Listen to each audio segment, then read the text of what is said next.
което ми е дало също една музикална подготовка, ако щеш. Помня в Бафало, в Америка, пеех сцени от Борис Годунов на времето.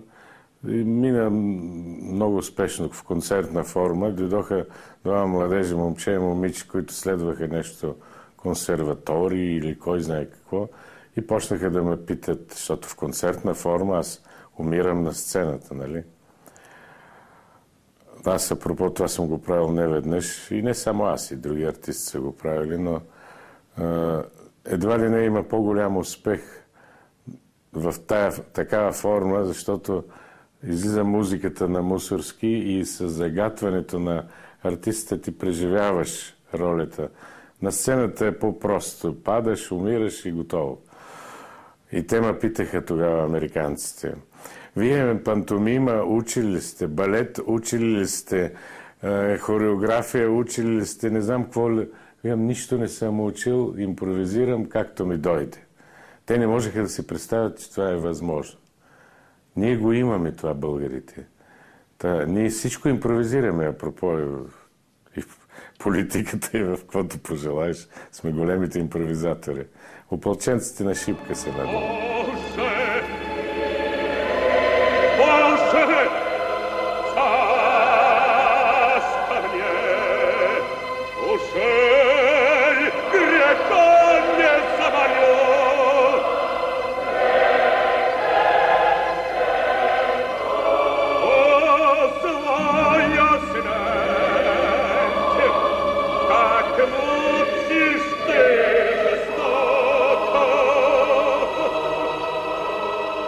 Младият певец е признат за един от водещите интерпретатори на Борис Годунов, а критиката го нарежда до великия Шаляпин. Актьор с аристократична осанка, носещ царските одежди с необичайна театрална лекота, а драматичното сценично превъплъщение дава плът и кръв на митичния образ на Борис. Боже свет, прости меня! Вот царь ваш, царь, простите,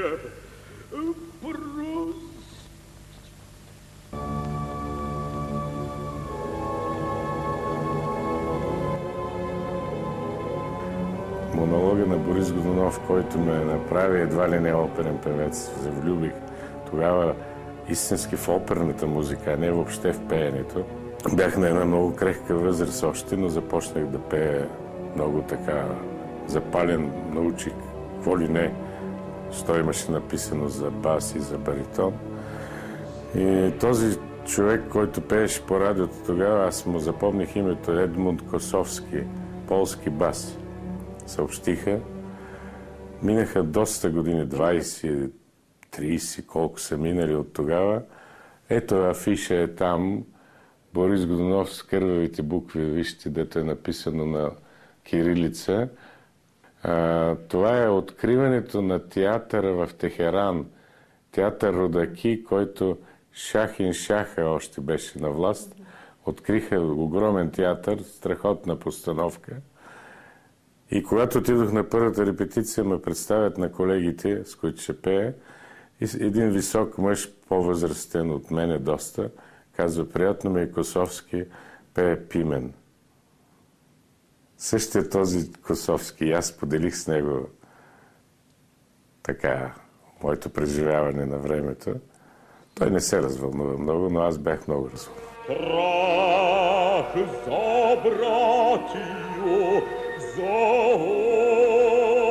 част грешных душ, денно и ношно меня смущал, и не дрогнуло сердце мое, да свершится воля небесного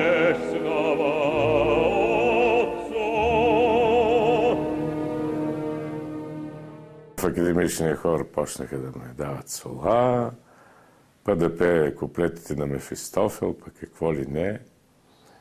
И тръгнахме по фестивали, пък междувременно почнаха да ме канят като вече отделен изпълнител тук и там да пея, пък и с оркестър, пък и с професионални други артисти. И едва ли не ме излезе вече име на един човек, даже едва ли не с огорчение, някои ми казваха след мое някакво изпълнение: вас до кога ще ви държат извън операта? Това е безобразие. Аз си бях студент в художествената академия и въобще не съм помислил за опера. Но след това нещата се развиха едва ли не вихрено и се стигна до операта.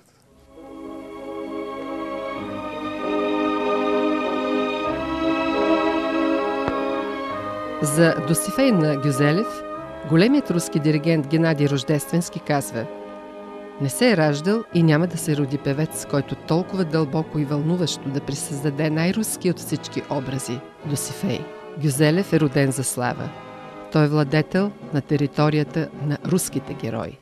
С четка и глас Гюзелев създава и своята представа за вечния образ на Мефистофел. Ехиден, вероломен като дявол, с красив глас, Мефистофел на Гюзелев царства над всички с внушителния си глас и огромен артистичен дар. Никола Гюзелев предизвиква възхищение не само в образите на владетели, но и на непокорните бунтари, изкусителите, които се опияняват от насладата в живота. Пластиката на тялото, ръцете, походката, гласът оживяват в сценични образи, сякаш нарисувани в момента. Никола Гюзелев вярва, че успехът на неговия Атила идва от това, че пристъпва към негова взряла възраст.